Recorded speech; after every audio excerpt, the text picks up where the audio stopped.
Watching Kyle's unboxing videos again? Yeah, he always finds the coolest...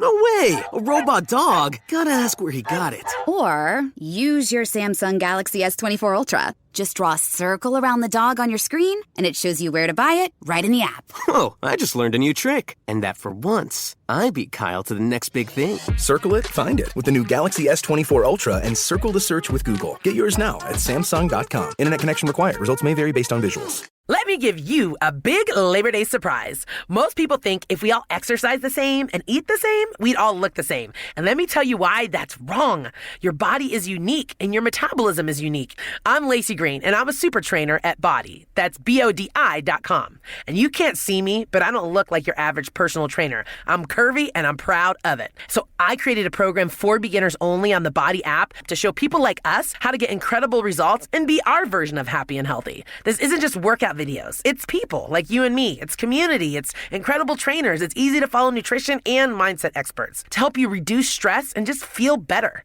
And you can get started with my new program called For Beginners Only. Now, here's the big surprise. If you go to body.com right now, that's BODI.com, not only can you get everything Body has to offer at 50% off with an annual membership, you'll also get an additional 20% off, but only during Labor Day weekend. Let's do this together. Go to body.com. That's body with an I.com.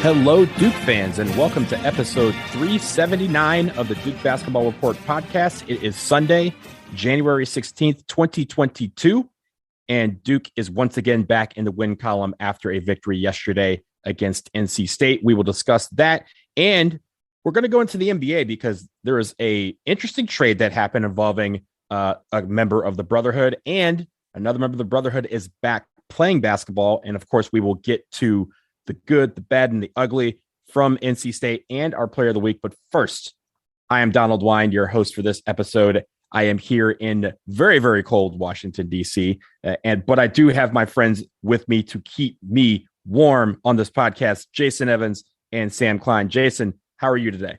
I'm doing pretty good. Is this the moment where I talk about how pissed off I am that the local Atlanta TV station didn't show the Duke NC State game? I think you should be upset about that. Yeah, you can share that.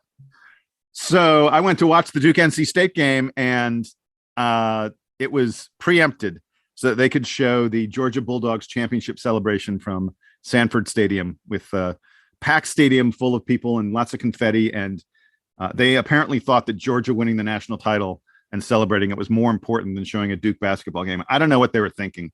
So I had to watch the game on my computer. It was less than ideal, but I was able to observe a number of interesting things nonetheless. Yeah, well, I hate when that happens, especially when, here in the local market, when something happens and it's like, yeah, that's cool. That's just not my team. So you're actually messing with my ability to watch my team play. So I get that frustration. Sam Klein, how are you today? Were you able to watch the game on ABC? Yeah, everything was normal for me. The worst sort of thing that happened to me related to Duke basketball this weekend is that about 5 minutes before we started recording here, or before we were supposed to get on, I had taken all my notes and then my computer decided to blue screen. So I had to restart. So Are your notes gone? No, my notes are not gone, but this is a public service announcement to autosave because you never know. So I was able to recover my notes, but just be careful out there when you're working with computers. Shout out to the Mac Notes app, because when I type on my computer, it auto-populates on my iPad and my phone, so I never lose anything. Only problem is if I delete it from one, it deletes from all. So neither here nor there. We will leave that for another time, but we will get into the NC State game. Of course, the Wolfpack came to Cameron Indoor Stadium yesterday, and it was a very back-and-forth affair with a lot of scoring. In the end, Duke ends up winning 88-73, the final score. We begin, as always, with the headline. And Jason, I come to you. What is your headline from this game? Packed. Mark Williams blocks NC State's path to victory. I like it. Sam? I think I was on a similar topic, but I also wanted to be topical with pop culture. So I went with Don't Look Up. That was it.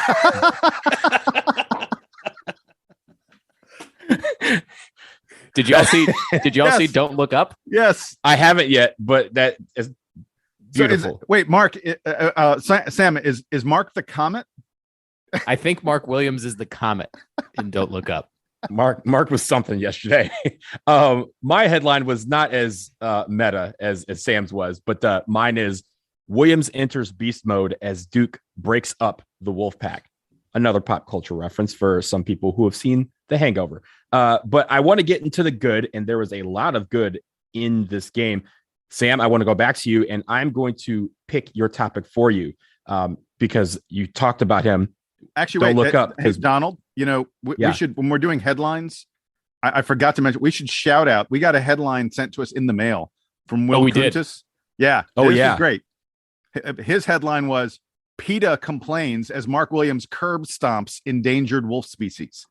I thought that was pretty good. I like that one. I didn't realize that the Wolfpack were endangered, but I like the way they were yesterday.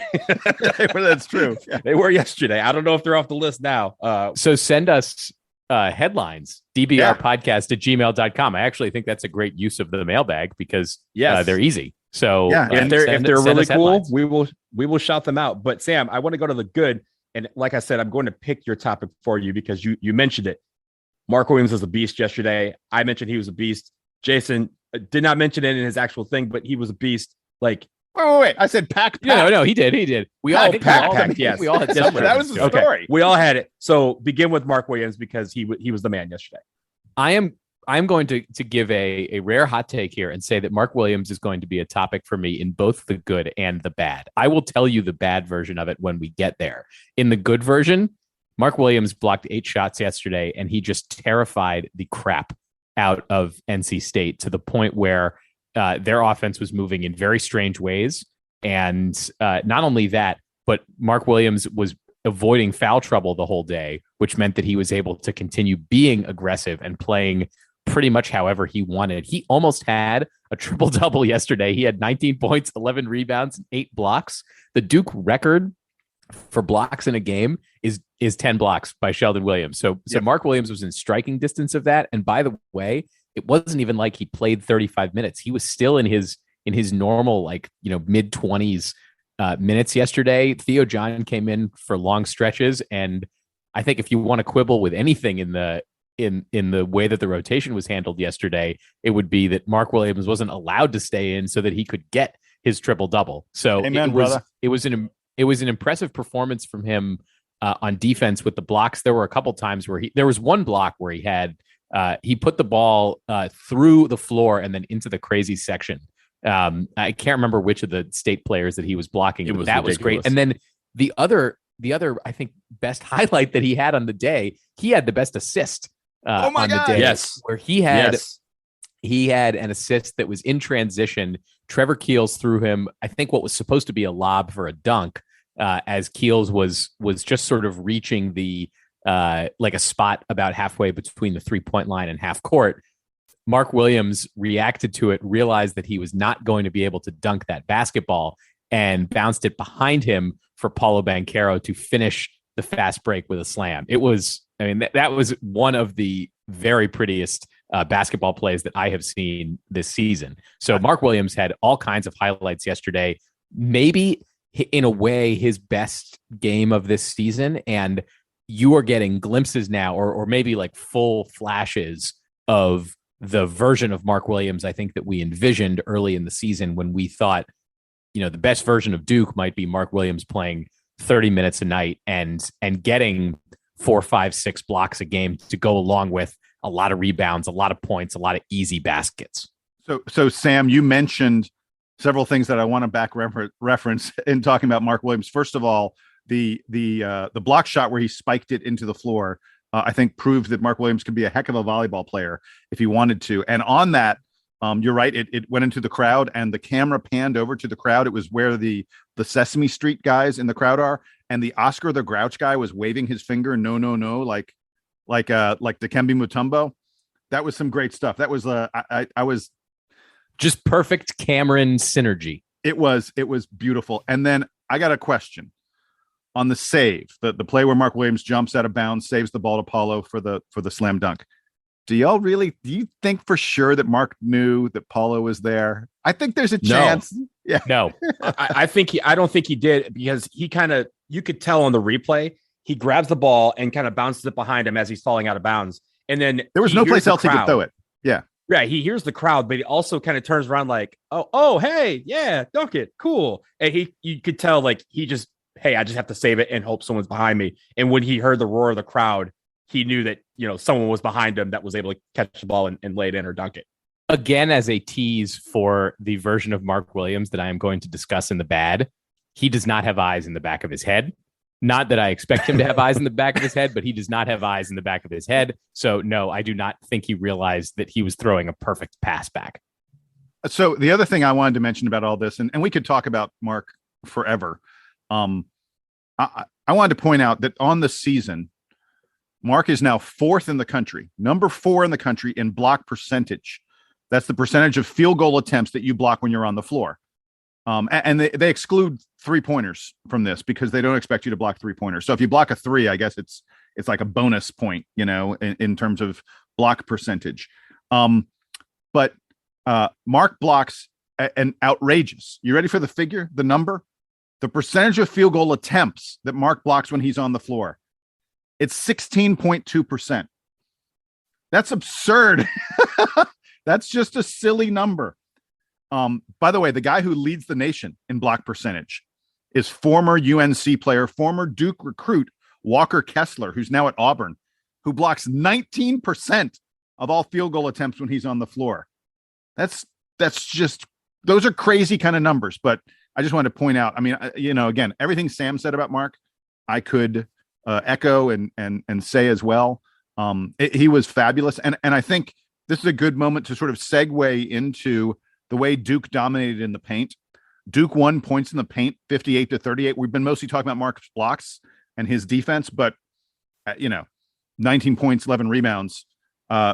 Duke won the points in the paint by 20 points. And part of that was Mark, but part of that was also several other guys, including Theo John. Shout out Theo. He did great yesterday. Yeah. He got his first double-digit scoring game for Duke. We just consistently were able to get good shots in the paint. We shot 57% from the field in the first half. And if you thought it'd be hard to duplicate that, we shot 59% from the field in the second half. And in the post-game commentary, Coach K mentioned that Chris Carrawell and Emil Jefferson are the guys who coach our big men, and that they've been out with COVID, and that Carrawell had also been out for 3 weeks with knee surgery. And that the COVID break and missing Carrawell really had set Mark Williams especially back a little bit, especially over the break. And that just in the past few days, Carrawell and Emil have been able to come back, and that they've been staying extra early and staying late at practice, working with Mark and the bigs. And it really showed in this game. Duke's domination in the paint is the reason that we, and by domination, I mean on both ends of the floor, offense and defense. That's the primary reason that we blew State out of the, this was never that competitive a game because we controlled the paint so thoroughly. Going back to Mark Williams briefly, and then expanding into the just overall great game we had in the paint. Mark Williams, it's hard. There's ways that you can kind of keep a guy on the floor to try and get a triple double if there's points or there's rebounds or there's assists, because theoretically, those are things that the player can have control over. It's hard to do that with blocks, right? Like, not only do you have to make sure the ball is in the hands of the other team, but they have to shoot it in a way where he's able to block it. And at a certain point, NC State was like, yeah, no, we're not going in the paint anymore because Mark Williams is just eating everything in the paint. So late in the game, I kind of understand not sitting back out for the triple double, only because we basically would have to throw the ball to NC State and say, hey, no, go to the paint and see if Mark Williams can try and block this shot. But I think overall a great game from him. And I think, Jason, you're right. Both his offense and defense really led to the team saying, we are going to own the paint on both ends of the floor. 58 points to the paint. We've talked about points to the paint last year, this year as a point of reference, because that's where our most effective players are. Like, that's where they're most effective, is inside the paint, go into the basket, getting easy points. When you miss those easy points, that leads to momentum shifts on the other end. Teams go down, hit threes, and that's a 5-point swing. But for these guys, every single time NC State kind of showed a little bit of fight or a little bit of moxie, it would be shut down by Mark Williams or Paolo Banchero or Theo John in the paint. And they knew that we were getting rebounds. We tied them in rebounds, but it was the fact that a lot of those that they got were long rebounds because they couldn't go in the paint and get the rebounds over Banchero, Williams, or Theo John. So I want to shout all three of them out. I thought Paolo had a great game on both ends of the floor. I thought Theo John had a great game on both ends of the floor for the time he was in there. And Mark Williams was just in straight beast mode wherever he was on the court. Again, he did it by blocking. He did it by shooting. He did it by passing, even though he didn't think it was a pass. Those are things that we want to see from Mark Williams, and that confidence is going to help us long term. Sam, I do want to go back to you because I want to talk about Trevor Keels. And I think there's points during a game where I thought he showed a lot of fight and also just really played well handling the ball and running the offense. Yeah, I've said the last couple of weeks that one of the things I find perplexing about this Duke team is that the offensive efficiency is really high, but I don't think that there's as much offensive flow as you would expect, especially given all the offensive talent on this team, be it Paolo Banchero, be it, retooled Wendell Moore this season, Mark Williams being the backstop for Duke to be more aggressive because he can just clean up so much on the glass. And I think that this game may have been, I think it was the first time this season where I felt like, okay, I kind of get where the best version of this offense comes from. And I think it comes from Trevor Keels playing point guard, which he was yesterday. I think much more intentionally than it had been at all this season. I think a lot of this season, who was bringing the ball up and who was initiating the offense, a lot of it was just based on who got the rebound and who happened to be standing to receive the ball on the inbounds when Duke was going on offense. That could have been Paolo Banchero. It could have been Wendell Moore. I've actually been talking about and thinking about the last few weeks that Wendell Moore is the point guard on this team, which is part of why it was okay that Jeremy Roach went to the bench.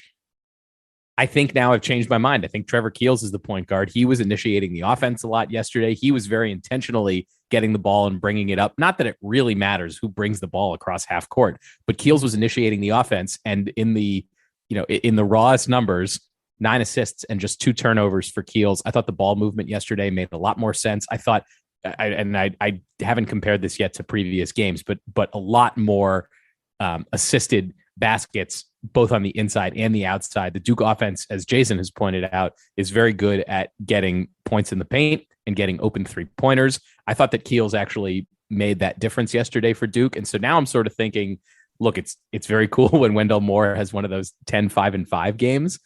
I think the best version of Duke, at least on the offensive end, and we can kind of talk about how this translates to defense. I think that Duke on the offensive end, the best version is where Trevor Keels is initiating the offense and Wendell Moore can be more of a slasher and Paolo Banchero can be off the ball, creating for himself, getting himself into interesting positions that make defenses uncomfortable. So I was really impressed with Trevor Keels' ability to run the offense yesterday. I did not expect that was going to be what we were going to see from him this season. And, maybe the best version of Trevor Keels, especially as he's going into the NBA, is as a point guard. It's an interesting sort of thread to be pulling on as we get to the end of the season. Yeah. The interesting thing about Trevor Keels' play yesterday was that it came in a game where Wendell Moore didn't have his usual kind of stat stuffing game. And essentially Trevor Keels and Wendell Moore to some extent switched roles. So Trevor gets the 9 assists, Trevor gets 5 steals, Trevor gets 5 rebounds. He only had 2 turnovers.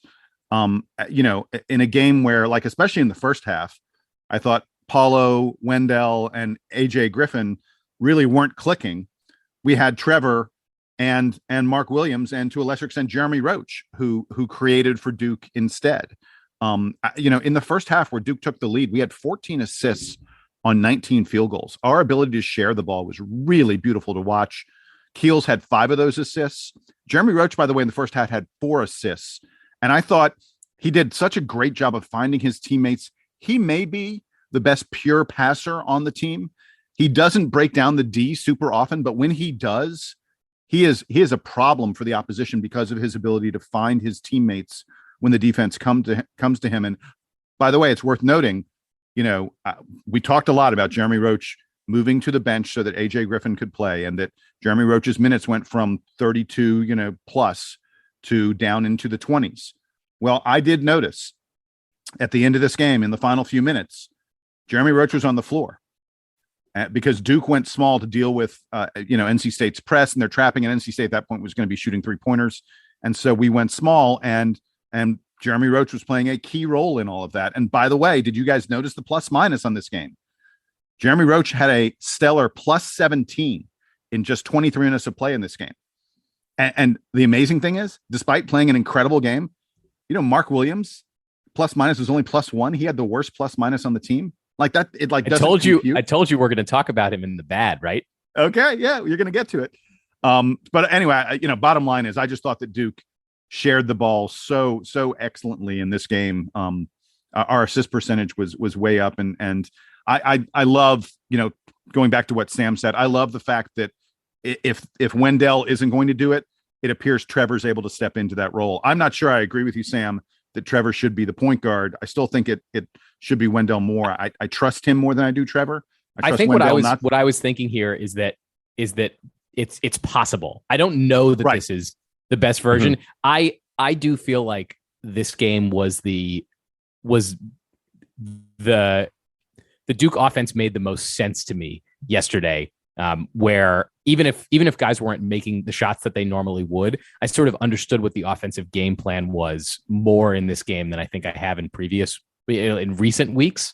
And despite Duke being fairly efficient on offense, I just don't have a sense for the team's offensive identity, and it made more sense to me yesterday. That being said, we could come back this weekend against Syracuse or this week against Florida State, and Wendell Moore could have another like near triple double game and flip the whole narrative around again, and I could change my mind. But that's just what it felt like yesterday. And it's worth noting, in terms of efficiency, Trevor Keels was 5 of 13. He's still struggling with his shot. Although Coach K in the post game said that he thought Trevor Keels had his best game since the beginning of the season. I don't know which specific game, probably Kentucky, but you can argue that this game and the Kentucky game are the two best versions of Trevor Keels. When we played Wake Forest the other day, we talked about how the first half that the offense was kind of stagnant until that last, minute of the first half. And then in the first few minutes of the second half, we were able to move the ball around and really get the ball like flowing. And I think they continue that in this game. I think after the game, they had the on-court interview with Mark Williams, and he mentioned that after the Miami game that they had a newfound emphasis on moving the ball around and getting everybody active. So I think you're going to see guys kind of step up in certain roles and kind of fall back at certain times, right? Wendell may be the ball handler, and then it's time for the game for him to be a slasher. Maybe, Trevor Keels is going to start shooting threes, but then he becomes the ball handler. Maybe Paolo is, trying to find his shot on the offside, and then he switches to being, kind of an ISO mode and making it so the ball comes to him in the paint. Those are little things that you're going to see. And I think what's great about all these guys and how dynamic they can be is that each one of them can step up at different times. And because of that, the rest of the team kind of shifts into different roles. And I think you're going to continue to see that, because I think as that ball keeps distributing and keeps being moved around and having more efficiency, you're going to have guys that are going to have to step up at different times, and they're going to have to, have different roles at other times. I think that's the beauty of this offense, is that you could be creative in that way. All right, Jason, wrap up the good for us. I know you want to talk about defense, especially on the perimeter. Tell us about what you saw. Yeah, exactly. So in this game, NC State shoots 5 of 19 from 3. That's just 26%. And you may think, wow, that's great that Duke held them to just 26%. Believe it or not, that's actually 26% is actually pretty good against Duke. Since the calendar turned to 2022, gentlemen, I'm about to throw some stats at you that you're going to be like, whoa. Since the calendar turned to 2022, Duke has held their opponents to 17 out of 71 3-pointers. I'll do the math for you. That's just under 24%. I don't know how sustainable that is over the long term. I have to think that teams eventually will inch closer to 30% from 3. But for the moment, Duke is among the hardest teams in the country to hit a 3-pointer against. We talk a lot about efficiency. The single most efficient shot in basketball is a 3-pointer that goes in because it's worth 3, not 2. And for Duke to be putting up that kind of perimeter defense is really impressive. And speaking of perimeter D, Terquavion Smith and Darion Seaborn of NC State. I thought we did, even though both those guys scored, I thought we did an outstanding job on them, forcing them into awful shots. Now they hit some of those awful shots. I've seen very few guys take as many bad shots as those guys did, but they hit some of those early in the game. I was a little worried for a little while, but like Smith was just 1 of 9 from 3. And those two guys combined to shoot more than 50% of NC State's attempts in this game. And I think part of that was Duke was just doing a good job of forcing them to take poor shots. They took 38 shots. Yeah, that's a lot for 2 players. And they made 15 of them, but that's not a good efficiency rate. If you're NC State, you don't want them taking 38 shots and only making 15 combined. That's not going to get it done, especially when you're taking, there's only one basketball, right? So they're taking the ball out of the hands of other guys. So for all intents and purposes, they were the offense yesterday, and that's why they struggled. Yeah. So my only point was in all this stuff that just Duke's perimeter D is really impressive, and our ability to cut off teams from shooting 3-pointers. Again, I don't know how sustainable it is over the long term, but at the moment, it is clearly a problem for teams that need to hit 3-pointers to keep up with Duke, because we're just not giving up threes. I think that's a good way to segue into the bad. And Sam, you have been talking about it all episode so far, so I want to go back to you. Tell us about Mark Williams, the bad version that you saw yesterday. Yeah, Jason likes to point out field goal attempts as a leading indicator. And I think I can start the conversation here, which is that NC State attempted 75 field goals yesterday. Duke attempted 60. You want me to put this in another way? Duke and NC State tied in the rebounding battle yesterday, despite the fact that Duke felt like it was really dominating in the interior. And a lot of that, I think, comes down to the way Duke is playing interior defense. If Mark Williams is able to block 8 shots in a game, it turns out that also is a lot of is a lot of defensive rebounds that he's not able to grab. It also leads, if he's reaching, to a lot of easier NC State buckets or interior buckets that other guys were able to get. So while I love that Mark Williams is able to block all those shots, and I think it creates great highlights, and especially in front of the home crowd, it's great to get everybody energized by it. There is an element of Duke's interior defense that I don't think is working right now. If Duke is giving up all those offensive rebounds to an NC State team, if they're giving up some of those easy baskets, NC State didn't make all those shots, but they were able to take them. We talked about before this game about how center DeWona for NC State is almost never involved in the game. I mocked him for his usage rate. I exactly. openly mocked the guy, and he came out and destroyed us in the first 5 minutes. And then and he was getting, I mean, it's not like there was offense designed for him yesterday, but he was able to get a ton of cleanup buckets and attempts yesterday. So while I appreciate the aesthetics of the game yesterday for Duke on defense, it could have gone very differently if NC State was even like a halfway efficient offensive team that was able to recover from those mistakes that Duke was making. I wonder how much Duke is able to change that interior defensive identity between now and the end of the season, because on the one hand, it can get a lot better. And this is where I think where Duke's defense needs the most improvement. On the other hand, it looks great. If you're sort of looking at it at a surface level, and it's easier to celebrate guys, especially Mark Williams, when they're getting blocks. The problem was there were a lot of balls going underneath of him that turned into baskets or at least easy shot attempts for NC State. So I think there's a thing here that I think is easy to fix, right? Like NC State had 38 points in the paint yesterday, but I think Sam, like you said, a lot of those were in cleanup. Right? Like missed baskets where we don't get the rebound and they quickly put it back up or dunk it or whatever. I think those are very easy fixes, because again, it's about just, having your footwork ready and having your feet in the right position to body people out of the lane. And while we were able to do that, a lot of times the one guy who is best at doing that was Mark Williams yesterday. But when he goes up for the block, he no longer can do that. So it's dependent on those guys. And also it's dependent on our guards, because the guys coming streaking in from the wing, the guards have to not worry about the shot. They find the body, put a body on that guy, and then go look for the basketball, because a lot of times those long rebounds are getting into the hands of guards. And that is the start of, of a redo of their offense. And sometimes it falls into the hands of the guy who can really put it back up really quickly. So I want to argue that the stats were skewed in a way that make them look worse than they really were in this game. And that is that NC State, I know they had one possession where they had 4 offensive rebounds on a single possession. I recall there were 1 or 2 others where they got 3 offensive rebounds on a single possession. I think that skewed those rebounding stats pretty significantly. I'm not saying that it wasn't a problem. I had defensive rebounding as something I wanted to talk about when we talked about the bad, and you guys have already done most of it. But I also wanted to note that I think it may have just been sort of a quirk of the way this game happened that made it look a little worse than it really was. The other thing I wanted to point out really quick, just because Sam mentioned Duana, he had 9 offensive rebounds. I mean, those are like Oscar Tshiebwe kind of numbers. 9 offensive rebounds is huge. Did you guys see he had 0 defensive rebounds?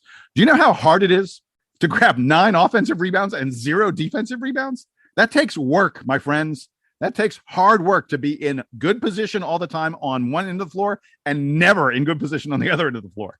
On that topic of positioning, and I'll bring it back to Mark Williams. I don't know how much of this I would say is like his fault, but one of the challenges that Duke had on defense is that Mark Williams puts himself in positions to get blocks. Like, he's clearly hunting blocks when he's on the floor, but it sometimes puts him in awkward positions to get the rebound. He's supposed to. I mean, that's his job. Right. He is a rim protector. Yeah. So the problem is that if he is like, I think yesterday he hunted blocks so much and the other guys around him weren't sort of reacting to that. That's what leads to NC State getting 3 or 4 offensive rebounds on a single possession, is that Mark Williams is going up for blocks and he's maybe getting a step or a step and a half farther away from the basket and in the wrong position to get a rebound, where if nobody else is sort of realizing that that's going on, whoever man it is, like, if it's somebody that's driving on Wendell Moore and he gets around Moore and Williams gets in there for the shot, Moore needs to turn around and focus on the glass so that he can grab that rebound. It doesn't have to be Mark Williams's rebound. It just has to be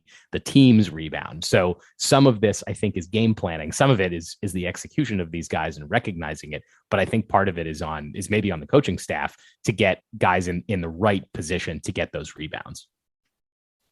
I want to shift gears to really quickly. I think, free throws, we've talked about that a lot. They weren't great from the free throw line yesterday, but I do think, again, a lot of it can be where it's very, very crucial for guys to maintain focus when it comes to that. And I think sometimes in camera, we lose sight of that. But Jason, I want to go to you because I think you have some interesting stats about our free throws yesterday and how they related to the course of the game. Yeah. So Duke was 14 of 24 at the free throw line yesterday. That's 58.3%. And this has become a little bit of a disturbing trend over recent games. Against Georgia Tech, we were 26 of 40, just hit 65%. We did well against Miami, 14 of 17 against Miami. But then against Wake earlier this week, we were just 7 of 13. Over those 4 games, we hit 64.8% of our free throws, just 61 of 94 free throws. If you were to extrapolate those 4 games where Duke has not been shooting well over the entire season, it would put Duke in like one of the bottom 5% of all free throw shooting teams in the country. 64%. That's if it's one game, I'm not going to worry about it that much. But it's starting to become a little bit of a trend. And this is something we gotta fix. We gotta clean up because we're a team that gets to the free throw line a lot. And so that was my stat I had on free throw shooting just over these recent games. It's something that we need to look at and that we need to clean up. And Donald, I know you're a big fan of, you got to hit 70+% of your free throws, and Duke has been considerably short of that lately. Yeah. And conversely, like last month in December and November, we were hitting 72 to 75% of our free throws every game. And we had some, as we talked about, that were in the 90s as far as percentage. So again, tracking back up. And the great thing is still this, one of the big Duke stats is we normally make more free throws than our opposing or their opposition attempts. And so far this year, we have still done that. And I think it's a very wide margin. We just need to continue to do that because, like you said, Jason, we're going to go to the line.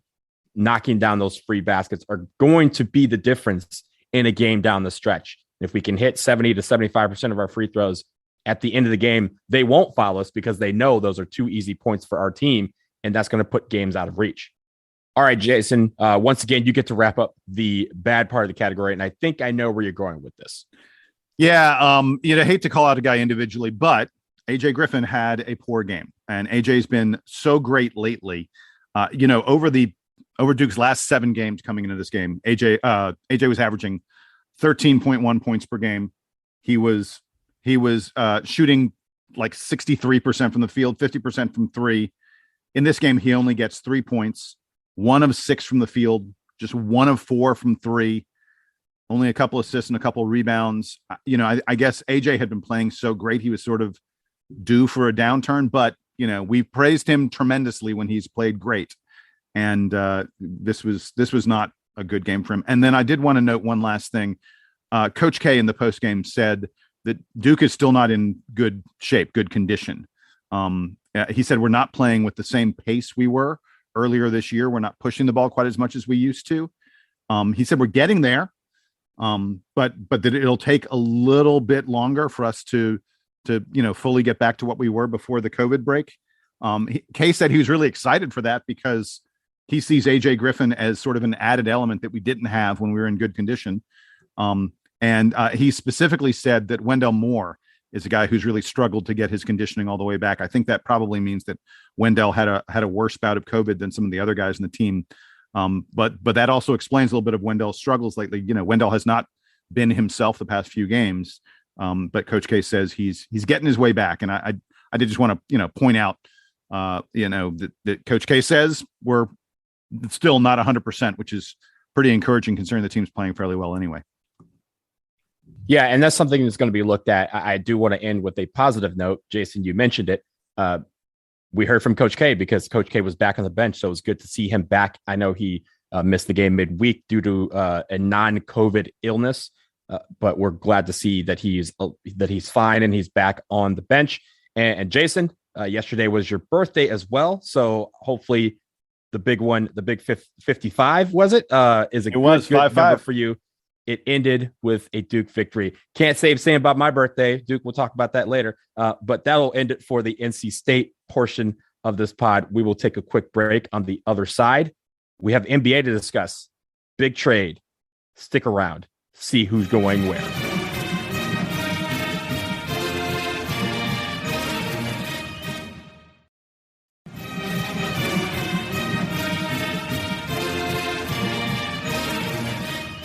All right, guys, we are back, and we wanted to jump into the NBA because we had a member of the Brotherhood change locations, and it was a big kind of trade, an interesting trade involving the New York Knicks. They are bringing in Cam Reddish. He was traded to the Knicks the other day. He now joins RJ Barrett at Madison Square Garden in a return of 2 of the 3 guys from the class of 2019 that we all know and love. Jason, he leaves your Atlanta Hawks, but I think there was some rumors swirling about why this trade was made and also what it could mean for other members of that heralded recruiting class that went to Duke and played so well together. What are you hearing down in Atlanta? So I will tell you that I know a lot of Hawks fans. As people may know, I share season tickets with a few friends, and I have a bunch of other friends of mine who pay a lot of attention to the Atlanta Hawks. And almost to a man, every one of them were upset that Cam got traded, but really upset at what the Hawks got in return for him. The reality is Kevin Knox was traded. He's not a player who matters. He's not going to be in the rotation for the Hawks. He wasn't in the rotation for the Knicks. What the Hawks really got for Cam was a very, very protected first-round draft pick that actually comes from the Charlotte Hornets. I won't get into all the protections on it, but there's a fairly decent chance that it actually doesn't ever end up becoming a first round pick. It depends on how well Charlotte plays and where their first round pick would fall. There's a chance that this ends up becoming 2 second round picks in just a few years. And Hawks fans were really upset that we didn't get more for Cam Reddish, because we feel like he's been a pretty valuable player for the team and a pretty successful player. And, we drafted him 10th to have now traded him for a draft pick, which, is going to go in the teens or later. It's surprising. But as I've done a little bit of digging and talked to a few people who maybe know a few little things, I've heard some different things. One is everybody in the NBA, and by everybody, I mean, NBA GMs, knew that the Hawks probably had to trade Cam Reddish. The Hawks are in a salary cap situation. They've paid a lot of money for guys who are playing on the perimeter, and they just couldn't afford to keep Cam. Cam is extension eligible after this season. They didn't have to pay him now, but it was either after this season or after next season. And it just doesn't really fit into what Cam was going to demand. Just wasn't going to fit into what the Atlanta Hawks could afford to pay. So because everybody in the league knew the Hawks had to trade him, it was tough to get someone to offer the Hawks very much in return. The other stuff I've heard, and again, this is rumor and innuendo, and I almost hesitate to say it, but there's a lot of talk that Cam was becoming a problem in the Hawks locker room, that he wanted a bigger role on the team. DeAndre Hunter just came back from being out with an injury, and that was going to eat into Cam Reddish's playing time. They sort of share the same position. And there's a lot of belief out there that the Hawks felt like they had to move on from Cam Reddish because he was going to be even more upset with DeAndre Hunter taking more of his time, and that he really wanted to be a bigger and bigger player. I know the New York Knicks are very excited to get him. I know Knicks fans as well, who are thrilled with the trade, think that the Knicks, and by the way, everyone, all the Sports Illustrated and the Athletic, everybody who grades these trades, they're all giving the Knicks an A or an A plus, on this trade, because they think Cam Reddish can be a very valuable piece for the New York Knicks. And him playing next to RJ Barrett has people excited. RJ, by the way, has been just on fire lately. He's like scoring 30 points a game lately. Yeah. RJ's been really playing great. And the Knicks, I think, are very excited to have Cam Reddish to help out on their perimeter, because they've struggled on the perimeter. I love that they're playing together again. I feel like from that RJ, Zion, Cam season at Duke, it was somewhat awkward because those guys are all of sort of similar size. They have different games, but there was something awkward about the fact that they overlapped a little bit too much. I actually think that RJ Barrett and Cam Reddish complement each other really well at both ends of the court. And so this could be as well as RJ Barrett has been playing in recent weeks, this might be an accelerant to his development and his output on the floor. So, I'm not sure that Cam is a star in the making the way that it seems RJ Barrett is, but this might be tide lifting all boats for both of them. And if Cam can be a consistent shooter from the perimeter, the Knicks are really streaky in that regard. And some days they have it, some days they don't.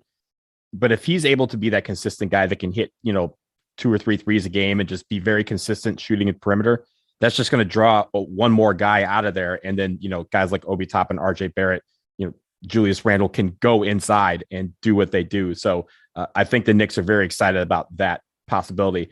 I think also in the NBA, we have to talk about Kyrie Irving returning to the Knicks. He is still a part-time player. Nets. To the Nets. Not the Knicks, Brooklyn Nets. Staying in New York, the New York vax mandate requires that he can't still play at Barclays Center, but he can play on the road. And the Nets finally brought him back as a part-time player. And honestly, he's been playing very well on the road. And, the big three of him, Harden, and Kevin Durant are now officially together, at least on a part-time basis. I see this being very interesting because we're talking about this now, but the Nets are one of the best teams in the NBA, and they are almost certainly going to be in the playoffs. This is where it's going to be an issue for the Nets. Do they keep him around for the playoffs? Do they just have him as a part-time player? And with the Nets, they're going to have games 5, game 7 at home. Are they risking leaving him at home, so to speak, in not being able to play him in those do or die moments in the playoffs? That's going to be an interesting question. It also will be interesting to see if they kind of try to convince him to get a shot so that he would be able to play at home during the playoffs. The argument to convince him to get a shot has now been thrown out the window because he's able to play in these road games. And he probably feels pretty vindicated in regards to that. There are a lot of folks out there, people who watch the NBA who now say you got to make the Brooklyn Nets the favorite for the NBA title this year. I mean, they were certainly, like you said, Donald, they were one of the teams that was right in there even before this.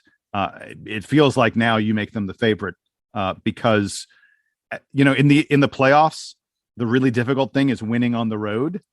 And suddenly the Nets have this extra added element that they're going to have when they play road games. Now, on the other hand, it makes them maybe a little more vulnerable when they play games at home. But they've been playing games at home all year and have been pretty successful at it. It'll be real interesting to see if they're able to convince Kyrie, if they're able to figure out a way to get Kyrie to play all the time for them, because if he does, it's hard to pick anybody but the Nets to win the title. I think that last sentence is what is correct here. I don't think they are the favorite because, again, they have a player that they can't utilize at home. And as of right now, in every playoff series that they will have more games at home than they will on the road.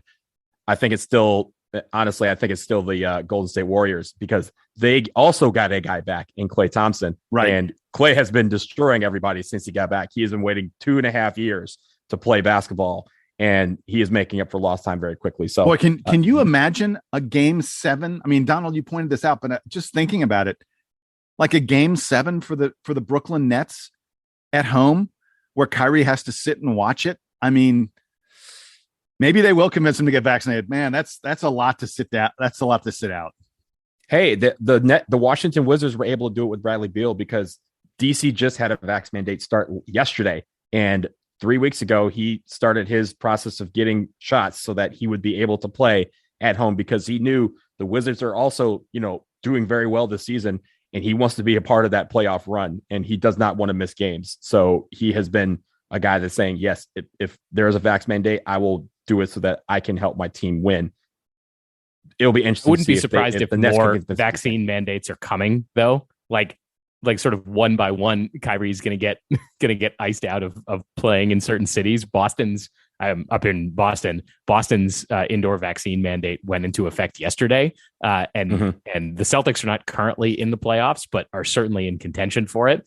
There are a few other cities in the Eastern Conference that I could see going for vaccine mandates. Obviously, the Nets and the Knicks are subject to New York City, so be interesting to see how that develops.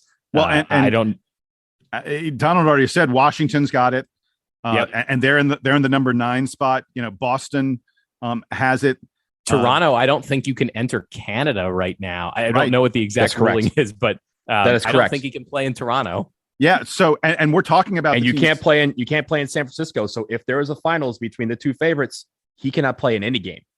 Well, I was thinking, I mean, it's pretty darn likely that the Nets' first round opponent would be one of Toronto, Washington, New York, the Celtics. I mean, those are the teams right in there to potentially be the Nets' first round opponent. And if they are, then Kyrie would have to sit the entire first round.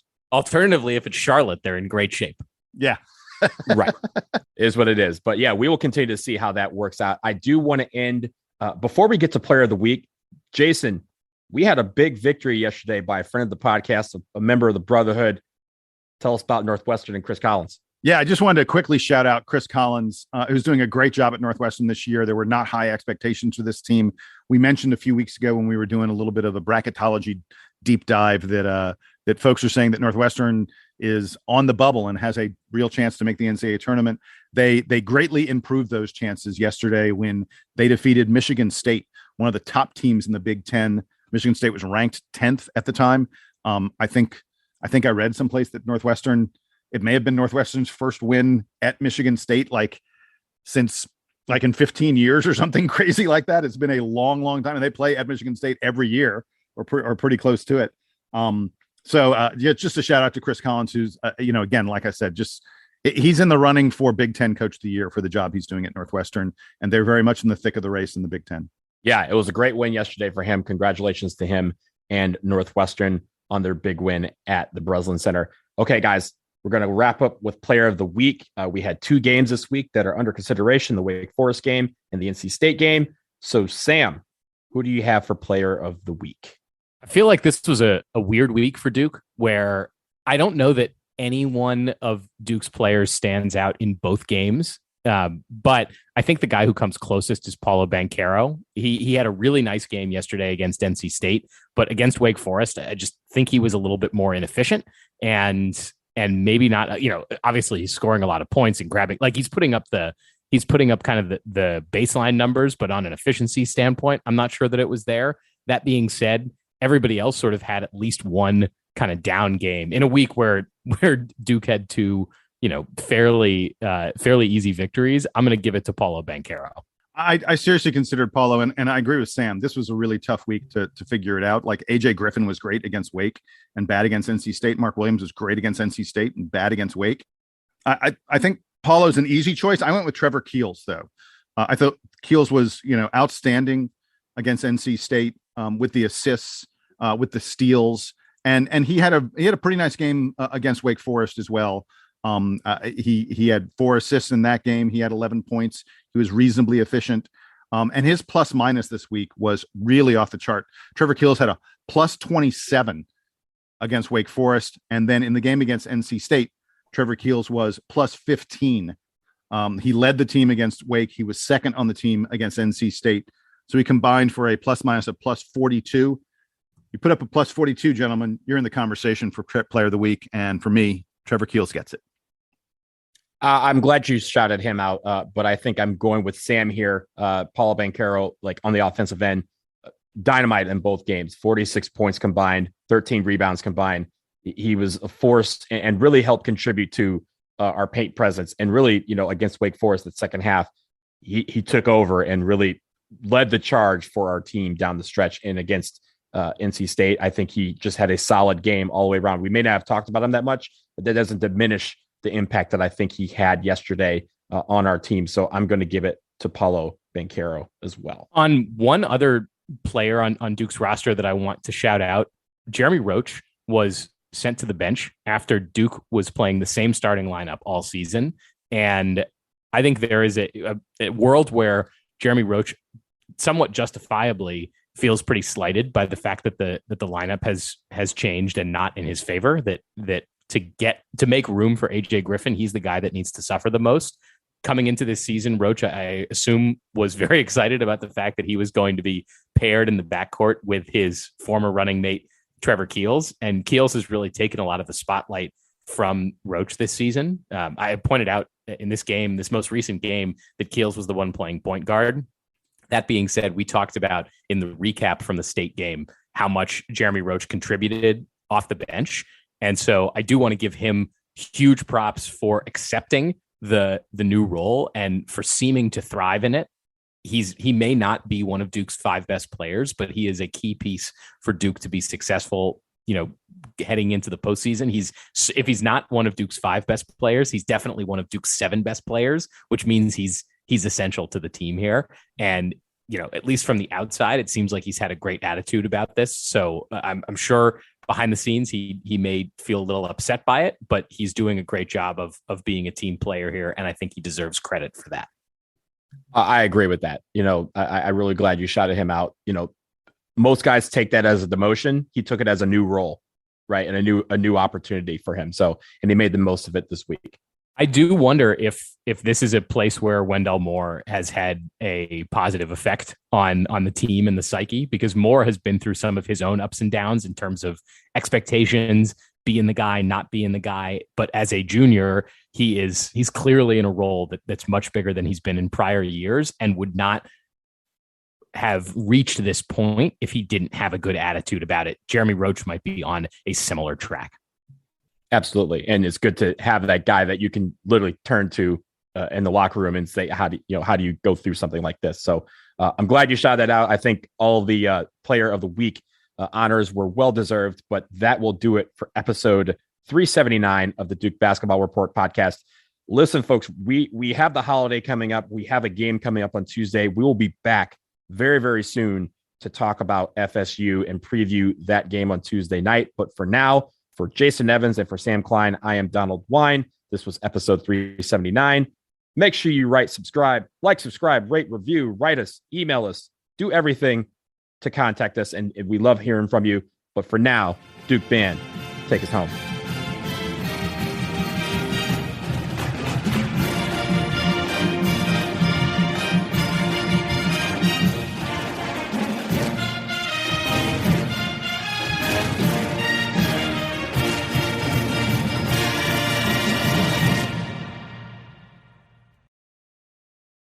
Let me give you a big Labor Day surprise. Most people think if we all exercise the same and eat the same, we'd all look the same. And let me tell you why that's wrong. Your body is unique and your metabolism is unique. I'm Lacey Green and I'm a super trainer at Body. That's BODI.com. And you can't see me, but I don't look like your average personal trainer. I'm curvy and I'm proud of it. So I created a program for beginners only on the Body app to show people like us how to get incredible results and be our version of happy and healthy. This isn't just workout videos. It's people like you and me. It's community. It's incredible trainers. It's easy to follow nutrition and mindset experts to help you reduce stress and just feel better.